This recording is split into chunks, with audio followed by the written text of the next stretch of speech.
Usually when we talk about a medical diagnosis, there's this comforting expectation of absolute precision. Right, it's very binary. Exactly. It's like engineering. You fall Right. off a ladder, you break your arm, and the X-ray produces that stark black and white image with a jagged white line, and the doctor just points at it with a pen and says, there it is. Yeah, but the bone is either broken or it's intact. I mean, we are deeply conditioned to seek out that level of uh, visible, indisputable categorization when things go wrong in our lives. But then you step into the world of human psychology, right? Of family trauma, of Yeah. deeply ingrained neurodevelopmental coping mechanisms, and suddenly it's like someone has taken a sledgehammer to that X-ray machine. Oh, absolutely. The clean lines are just gone. They're totally gone. You're looking at a diagnostic landscape that is profoundly murky. I mean, we're dealing with an unpredictable chaos that families desperately try to mask with these, like, mundane, everyday structures. And that tension, right? That tension between the chaotic reality of human existence and the desperate formal structures we build to contain it. That brings us directly to the source material on the table for you today. Yes, it does. Today, we're taking a deep dive into the darkly comic, deeply eccentric, and just profoundly observant world of Iain Banks's acclaimed Scottish novel, The Crow Road. And I think it's vital to understand the sheer narrative horsepower we're dealing with here. I mean, Iain Banks, who sadly passed away in 2013, was a towering, almost intimidating figure in British literature. He really was. This is the mind that produced The Wasp Factory, A novel so visceral and controversial, it completely rewired the British literary scene in the 1980s. Yeah, the Times called him the most imaginative British novelist of his generation. Right, and he was essentially writing two completely different, incredibly successful careers simultaneously. Like, he was also publishing sprawling philosophical science fiction under the name Iain M. Banks. The man possessed an unbelievable, almost suspicious amount of range. But today, we're firmly anchored in his literary fiction. We are dissecting the incredibly memorable opening chapter of The Crow Road, alongside a series of very telling flashbacks from Chapter 2. Which means we have to start with the hook. Oh, we have to, because Banks delivers what might actually be the greatest, most immortal opening line in the history of the English language. It really is. It's a single sentence that drops you right into the deep end of the family dysfunction pool. Are you ready? It was the day my grandmother exploded. It's just a masterstroke of narrative efficiency. I mean, in 8 words, Banks completely shatters the solemnity of mortality. Totally. But what we're really going to tear apart in this deep dive is the machinery underneath that explosion, right? Because this isn't just a morbidly funny family anecdote. No, not at all. It's a profound psychological case study of how a family constructs its own reality just to survive. Okay, so let's unpack this. We are situated at the Gallinat Corporation crematorium.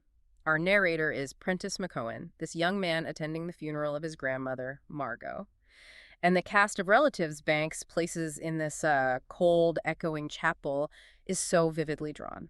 It feels less like a funeral and more like a hostage situation of conflicting ideologies. That is exactly what it feels like. You have Uncle Hamish, who's quietly snoring, but he's doing it in perfect, resonant harmony to Bach's Mass in B minor. Which is such a brilliant detail. It shows how deeply ingrained the family's eccentricities are. Even their unconscious bodily functions are musically educated and, like, slightly disruptive. Yeah. Then 2 rows away, you have Prentice's dad, Kenneth. And Kenneth is this massive, imposing presence in a tweed jacket with a black armband. Prentice notes that his ears are literally oscillating. Oscillating with rage. Right? He describes Kenneth's shoulders moving like John Wayne walking. And why? Because Kenneth is a fierce militant atheist and he's grinding his teeth in absolute furious annoyance that his deceased mother chose religious music for her own funeral. Notice how Banks is using physical space there to map out ideological battlegrounds. I mean, Kenneth isn't just annoyed. His secularism is so rigid, so fundamental to his identity, that the mere presence of Bach's Mass in B minor at a family event causes him physical distress. It's a physiological reaction to a metaphysical disagreement. Exactly. And it doesn't stop there. You have Prentice's mother in a black hat shaped like a flying saucer that dips aggressively whenever she whispers. You have his crush, the stunning Verity Walker, who Prentice is basically having a religious experience staring at because she showed up without her, what he calls gorm-free boyfriend, Rodney Ritchie. Right, he's totally distracted by her. Completely. But the detail I really want to drill down into is the lawyer, Lawrence L. Block. Prentice describes him as looking like a heron wearing a dark gray suit over a purple waistcoat that looks like a Mandelbrot set. Now, I read that and thought, okay, quirky pattern, but there is a massive amount of thematic weight hiding in that specific mathematical reference, isn't there? Oh, absolutely. It is one of the most intellectually dense Easter eggs in the chapter. For anyone who might not be familiar, a Mandelbrot set isn't just some, complex pattern you'd find on a piece of vintage silk. Right, it's math. Yeah, it's a famous mathematical concept in fractal geometry. If you take a Mandelbrot set and zoom in on its boundaries, you don't find a straight line or a simple curve. You find an infinitely complex repeating pattern. So no matter how closely you look. No matter how deeply you magnify it, you see the exact same chaotic, swirling structures replicating themselves down to infinity. So it's a literal visual representation of infinite repeating chaos. Precisely. And Banks purposefully drapes this mathematical symbol of infinite chaos across the chest of the family lawyer. Wow. The one guy representing order. Exactly. The one person in the room whose entire professional existence is dedicated to imposing legal, formal, binding order onto the messy reality of death. It's a brilliant visual metaphor for the McHoan family itself. That is wild. The macro chaos of this funeral is just a zoomed-out version of the micro chaos that defines their daily lives. The dysfunction is fractal. It repeats at every single generational level. That makes the pacing of the scene even more brilliant, honestly, because the formal structure of the funeral is about to spectacularly fail. Oh yeah, here it comes. The service ends, everyone is standing outside in the chill air, you can smell burning leaves, the undertakers are doing their solemn choreographed duties, and suddenly a Green Rover 216 comes screaming up the crematorium drive, doing 60 miles an hour. Just absolute panic. Tires are rasping on the tarmac, it dodges a Bentley by centimeters. Out jumps Dr. Fife, this little red-faced man, running as fast as his legs can carry him, screaming at the top of his lungs for them to stop the cremation. But the machinery of death has already been set in motion. He's seconds too late. He is too late. Dr. Fife actually collapses on the driveway with what he announces to the horrified crowd is a coronary. And then, in the sudden silence, Prentice hears it. A muffled crump from deep inside the building. The explosion. Yeah. The grandmother has been pushed into the furnace without the hospital removing her pacemaker. The battery has superheated, and she has, quite literally, detonated inside the crematorium. It completely obliterates the sanitized, formal ritual we associate with grieving. I mean, Banks forces the messy, violently unpredictable reality of biological life right back into the center of the sterilized death ritual. But here's where I really want to push back on the idea that this is just dark comedy for the sake of a laugh. Because amidst all of this absolute madness, I mean, a doctor having a heart attack on the pavement, a grandmother exploding in an incinerator Prentice is having a full-blown internal crisis about his footwear. Right, his socks. Yes, he is obsessing over the fact that he wore one black sock and one white sock, and that his white Nike trainers are crumpled and look terrible against the black granite floor. Why is his internal monologue focusing on his laundry skills while his family is dealing with an explosive biohazard? Well, if you look at it through the lens of trauma psychology, Prentice is exhibiting a highly documented neurological survival tactic. Yeah, when the human brain is suddenly confronted with an overwhelming, incomprehensible macro event like the violent, absurd desecration of a loved one's remains, the psyche often just cannot process that reality without fracturing. It's simply too large, too terrifying, and honestly, too bizarre. So the brain just hits the emergency shutoff switch on the big picture. Exactly. It forcefully zooms in on the micro. It creates a manageable, localized, entirely mundane crisis to shield the conscious mind from an unmanageable existential one. Wow. Prentice's brain cannot process. My grandmother just exploded. So it frantically reroutes his cognitive load to process, my Aunt Tone is going to judge my mismatched socks. That is fascinating. It's hyperfixation as a grounding mechanism. By focusing on the agonizingly trivial sartorial choices he made that morning in his freezing dormer room, he is actively delaying the emotional processing of the trauma. Which totally explains his ultimate reaction to the explosion, which is just this weary, resigned internal sigh of, this sort of thing keeps happening in my family. Right, it's not shock. It's almost a tired acceptance of their fractal chaos. But those white trainers aren't just a psychological shield. They're actually the narrative bridge to the past. Because while he's staring at his shoes to avoid looking at the crematorium doors, he notices an oily black herringbone pattern on the toe of his right shoe, a tire mark. And that physical stain on your shoe acts as a neurological trigger. It instantly transports the narrative 6 months backward in time. It is a brilliant use of associative memory. We jump back to a sunny summer day. The crows are making a racket in the trees. Prentice is pushing Margot, who is very much alive and in a wheelchair at this point, across the cobbled courtyard of the family estate. They head toward the green double doors of a dilapidated outhouse garage. The time capsule. Yeah. Margot uses her walking stick to lever these heavy doors open, and inside, shrouded under a thin green tarpaulin, sitting on wooden blocks with no tires and a missing rear window, is a dark green Lagonda Rapide saloon. It's the quintessential image of neglected family history, isn't it? It really is. And Margot has dragged Prentice out here, ostensibly to interrogate him about why he's estranged from his father. Prentice gives this vague answer about it being a matter of principle, but then Margot lifts the tarp, exposing the cracked, intensely fragrant leather interior of this old machine.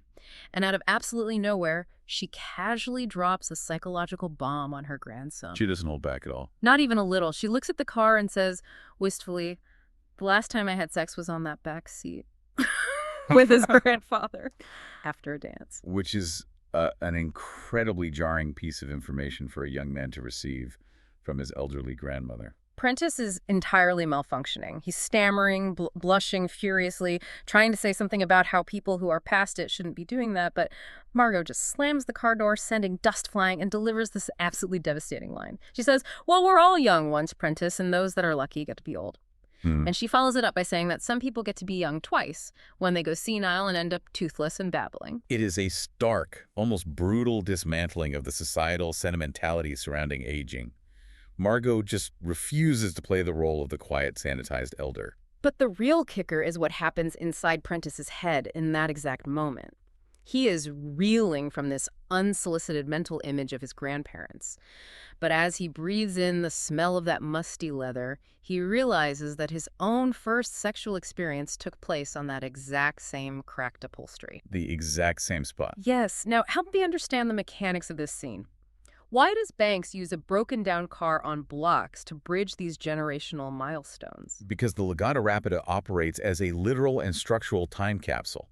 I mean, in family systems, physical spaces often absorb and hold the psychological imprints of generational trauma, or in this case, generational vitality. Right. By anchoring both Margot's final sexual experience and Prentice's first sexual experience to the exact same physical coordinates, Banks is illustrating the inescapable cyclical nature of family history. It's like the car is a piece of family hardware, and every generation just keeps installing their own messy software onto it. That's a fantastic way to frame it. The past, for the McHoan family, is not some abstract, distant concept that lives in photo albums.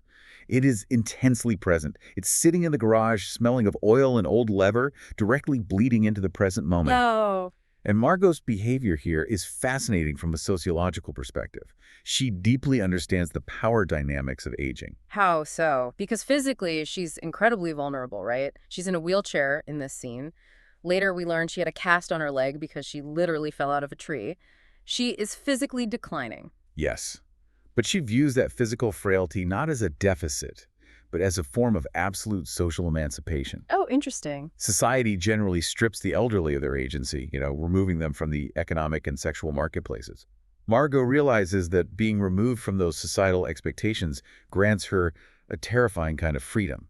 She has ultimate immunity. Because what are they going to do to her? Exactly. She tells Prentice that one of the only true pleasures of getting old is the license to speak your unvarnished mind and relentlessly annoy your relatives. She doesn't have to perform politeness anymore. Which explains why she casually lights up a Dunhill cigarette with a brass Zippo later on. Prentice is shocked because his grandfather used to forbid her from smoking. Yeah. And Margot just basically says, "I'm 72, he's dead, and I don't give a damn." She is weaponizing her proximity to death to live entirely on her own terms. She has stepped outside the structural rules of the family. And because she's outside those rules, she is the only one who can accurately observe how the family actually operates. Which brings us to her incredibly insightful theories down by the shore path. Yes, this is where the narrative shifts from eccentric family dynamics into deep, almost mystical psychological territory. So they are down by Point House near these ancient stone cairns, and Margot explains her grand unified theory of the McHoan family. She calls it the pivot. She claims that in every single generation, there is a singular person around whom the entire gravitational pull of the family revolves. It is a brilliant articulation of what psychologists actually call family systems theory. Oh, is it a real concept? Oh, yeah. Families are inherently homeostatic organisms. They constantly seek balance. And to maintain that balance, they often unconsciously designate a central figure, a center of gravity that dictates the emotional weather of the entire clan. That makes so much sense. Margot traces it historically right. She says the pivot used to be old Hugh, then the gravity shifted to Prentice's grandfather, then it was her.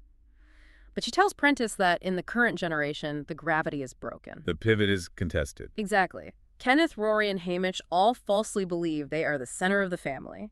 And because there's no true pivot, the family is spinning into chaos.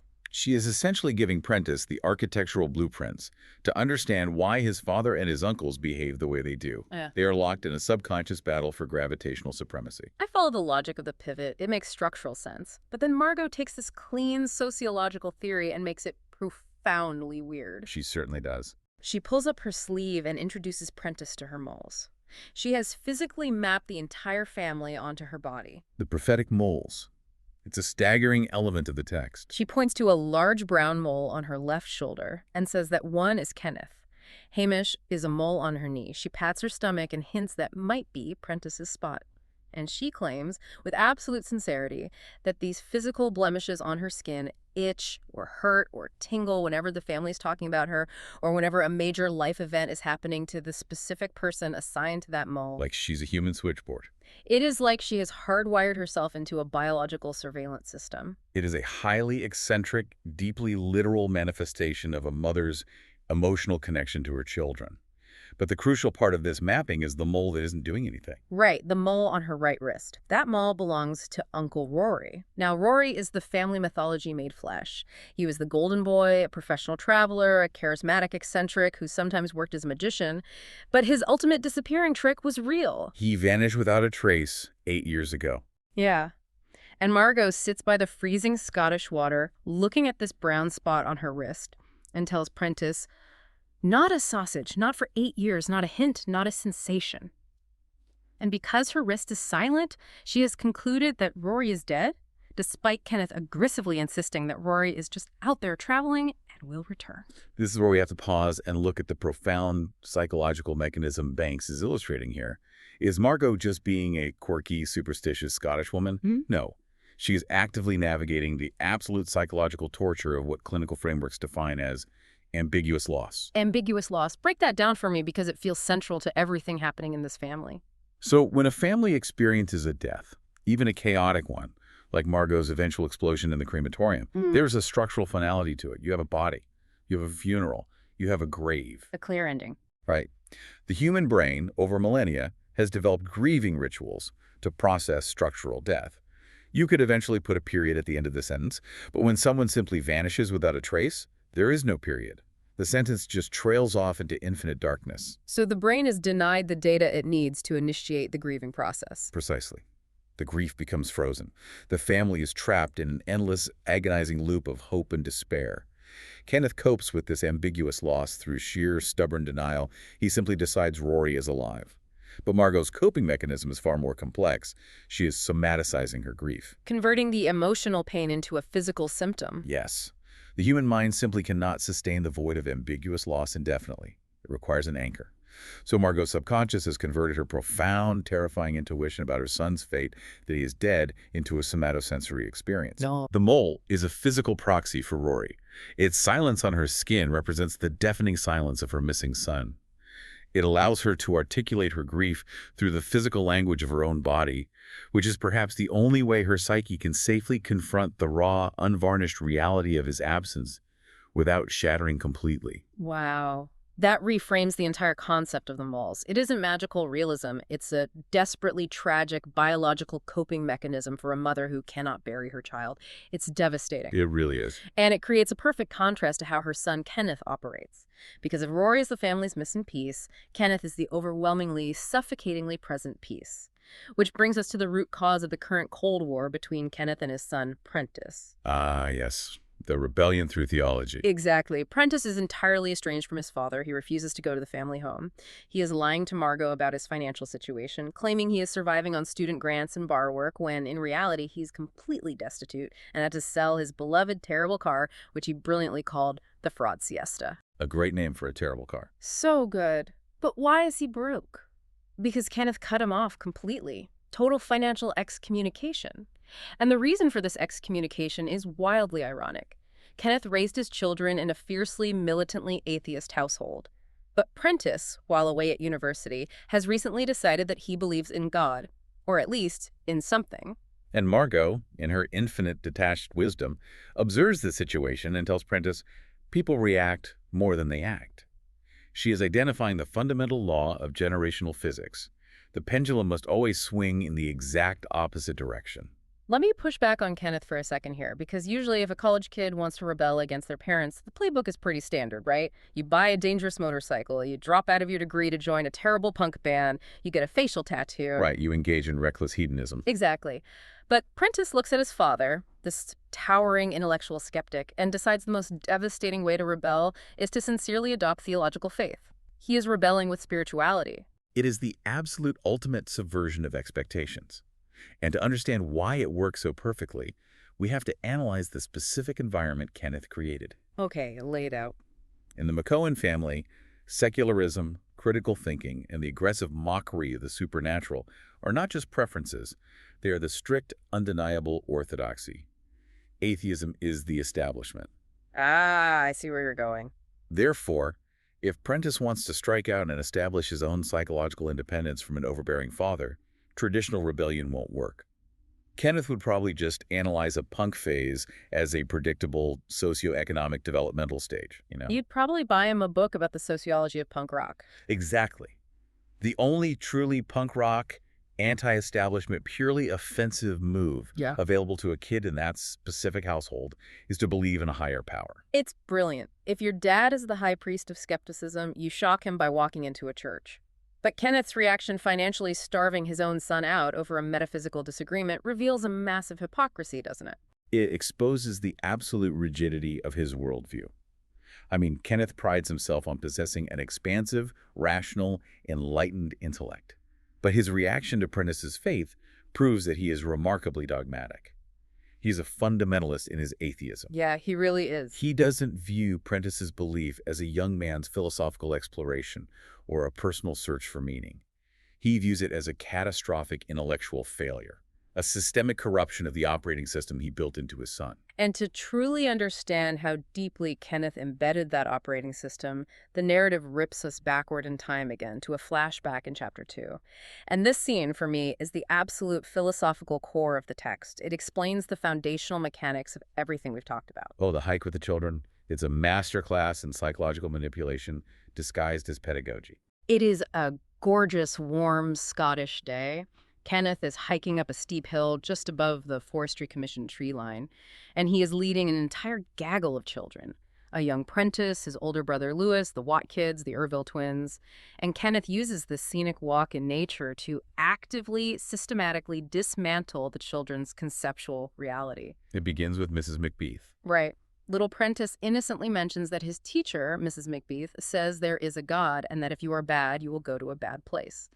Now, most secular parents might say, well, some people believe that, but our family believes this. A reasonable, measured response. Not Kenneth.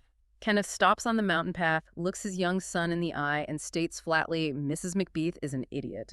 When Prentice tries to defend her by appealing to her authority as a teacher, Kenneth calmly explains that the world is largely run by idiots and that being an idiot is actually a prerequisite for advancement in many institutional areas. Notice the dual mechanism of what he is doing here. On the surface, he is dismissing a theological claim, but on a deeper structural level, he is teaching these children to automatically reject institutional authority. Wow. Yeah. He is telling them that a title teacher, politician, priest does not grant someone a monopoly on the truth. He is tearing down their reliance on adult authority figures, but what he does next is incredible because he replaces that authority with his own constructed narrative. The Wombles. Yes. Young Darren Watt, who is just trying to understand how reality works, asks Kenneth about the Wombles of Wimbledon Common. Now, for anyone outside the UK listening to this, the Wombles were these fictional, pointy-nosed, furry creatures from a wildly popular children's television show who picked up litter. Darren asks Kenneth point blank, are the Wombles real? And Kenneth's answer is a brilliant exercise in epistemological trickery. He says, yes, of course they are real. You've seen them on your television screen. They are real puppets made of real fabric. But then he drops the hammer. He clarifies that they aren't really real animals. He explains that a lady sat down and made up stories about them in her head, and then other people took those made-up stories and built TV programs out of them. He tells these kids that the story is what is real. Which causes little Dean Want to immediately burst into tears. Naturally. Because he genuinely believed the Wombles were actual animals living in London. But Kenneth does not comfort him. He is totally unfazed by the collateral emotional damage of his philosophical lesson. He just pushes them further up the hill. They finally reach the summit, and there is a squat stone cairn sitting there, a pile of rocks used as a trail marker. Ashley Watt asks what the stones are for, and Kenneth, without missing a beat, standing in the middle of the Scottish Highlands, invents a brilliantly detailed, completely fabricated origin story for the landscape. He doesn't even hesitate. He asks the kids if they remember how geese swallow pebbles into their gizzards to help grind up their food. The kids nod. They understand the biological premise. He anchors the lie in a verifiable scientific fact. That is the crucial first step of building a compelling myth. Then he extrapolates it to an absurd degree. He tells them that a long, long time ago, the Scottish hills were roamed by mythosaurs. He describes them as looking like giant, hairy elephants with incredibly long necks. And because they were so massive, they had to swallow giant boulders into their crops to digest the trees they ate. He even explains the evolutionary mechanics of it. He does. He tells them the mythosaurs couldn't go into the locks because the rocks made them too heavy and they would sink and drown. He is reverse engineering a geological feature using a purely fictional narrative, but dressing it up in the language of biology and physics so it sounds completely plausible to a child's ear. And the punchline is just phenomenal. He lowers his voice and tells the kids that when a mythosaur got old and died, it would instinctively climb to the very top of a hill. Over centuries, its fur and skin and giant bones would decay and blow away in the wind, leaving absolutely zero trace of the animal behind, except for the massive pile of undigested stones from its crop. Kenneth grins at them and says, "And that is where cairns come from." It is so effective that Ashley Watt literally jumps off the pile of stones screaming because she believes she is standing on the digestive remnants of a prehistoric monster. It's hilarious, but also terrifying. It is a visceral, immediate reaction to a reality Kenneth just invented out of thin air. But the true meaning of this exercise isn't revealed until Kenneth is walking back down the hill having a quiet conversation with Prentice. Prentice is trying to process all this, and he asks his dad, "Are mythosaurs real?" And Kenneth replies, "As real as Wombles." He points to Prentice's head and says, "Because the only place anything is ever real is inside your head, Prentice. And the mythosaur exists inside your head now." And when Prentice asks if God is just an idea in Mrs. McBeath's head, Kenneth confirms it. He lumps God in with Father Christmas, the Tooth Fairy, the Wombles, and the mythosaurs. They are all just software programs running on human hardware. Prentice asks one final question. He asks if the mythosaur story was history. And Kenneth replies in French, "Histoire, seulement, only a story." Yeah. I look at this entire sequence, and the analogy that keeps coming to mind is that Kenneth is acting like a rogue computer programmer. He is writing an open source myth, a virus of an idea, and he is installing it directly into the wetware of these children's brains. He isn't just telling them what to think, he is actively demonstrating the exact mechanical process of how reality can be coded from scratch. I completely agree with that analogy. I mean, Kenneth is demonstrating the fundamental tenets of narrative psychology. Human beings are, at our core, narrative-making machines. We do not tolerate randomness well. When we look at a random, chaotic pile of stones on a hilltop, we experience cognitive dissonance. We demand an explanation. We demand a causal narrative to explain why those stones are there. Religion, mythology, folklore, these are all just complex narrative technologies we invented to organize the terrifying randomness of the physical world. Kenneth is pulling back the curtain and showing Prentice how the narrative machine works. He's saying, "Look at how easily I made your friend jump off those rocks. I controlled the story, so I controlled her physical reality." Histoire. Yeah. Seulement. It is such a cynical, empowering, and terrifying worldview all at once.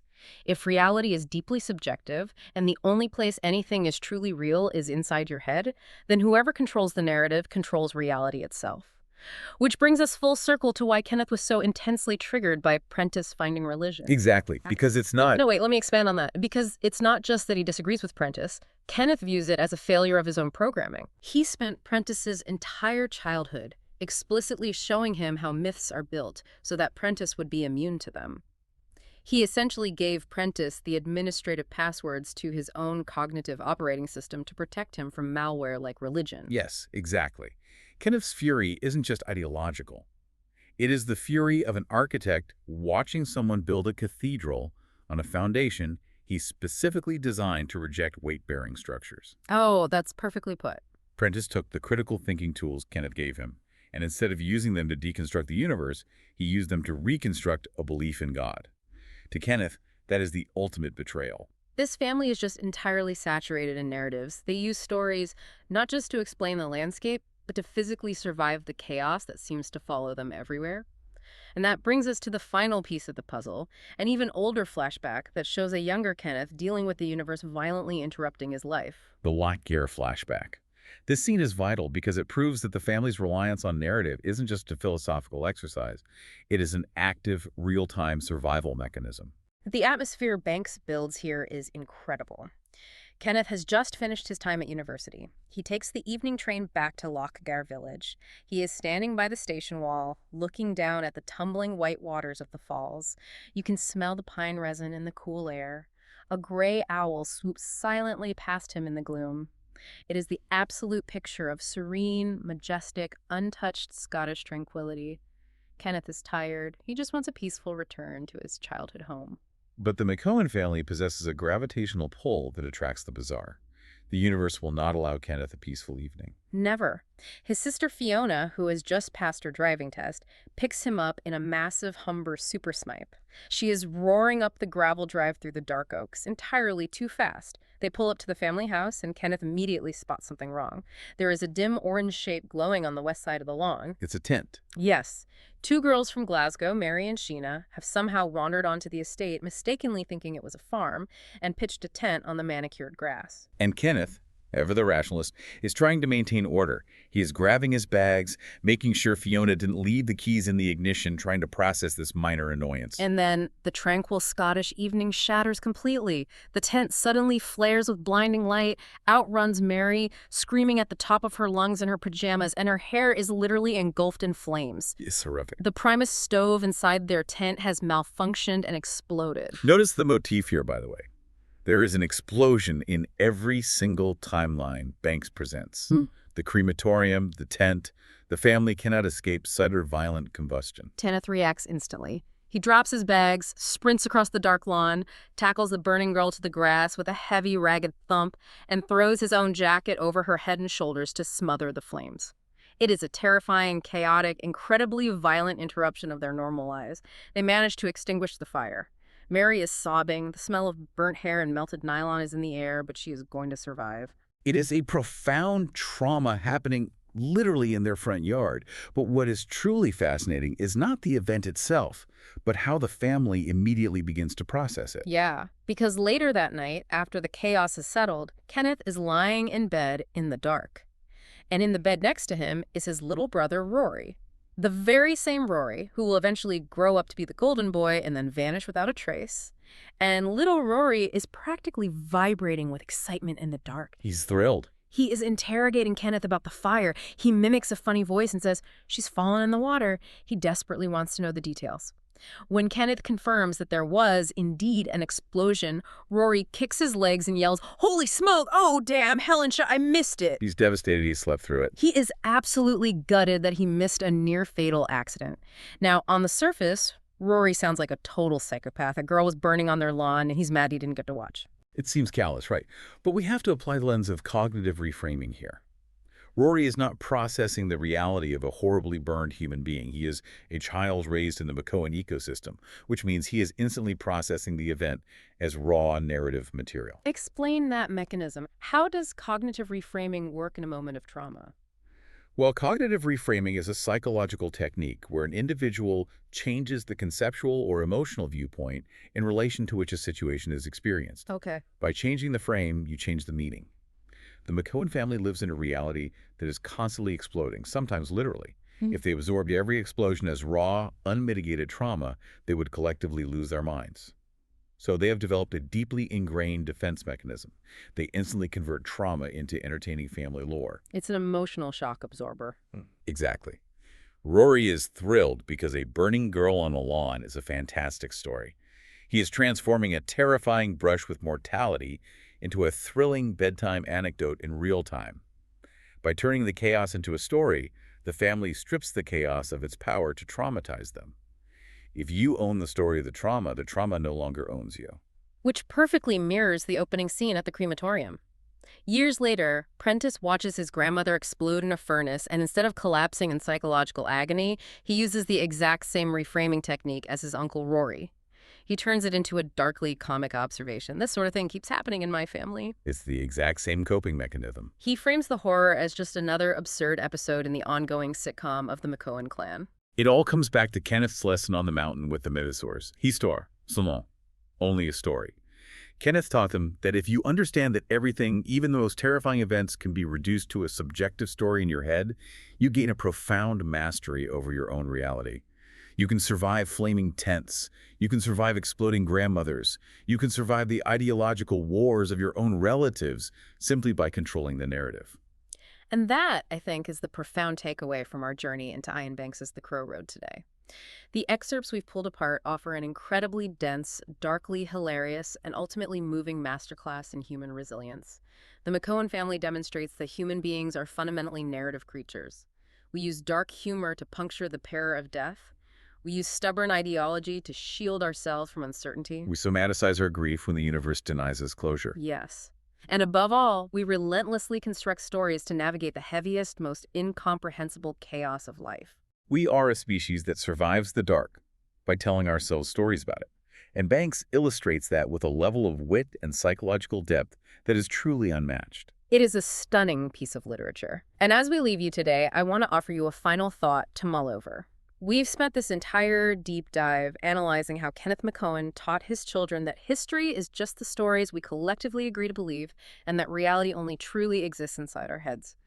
We've seen how a family can invent prehistoric monsters to explain away a random pile of rocks. The mythosaurs. So, I want you to turn that analytical lens on your own life.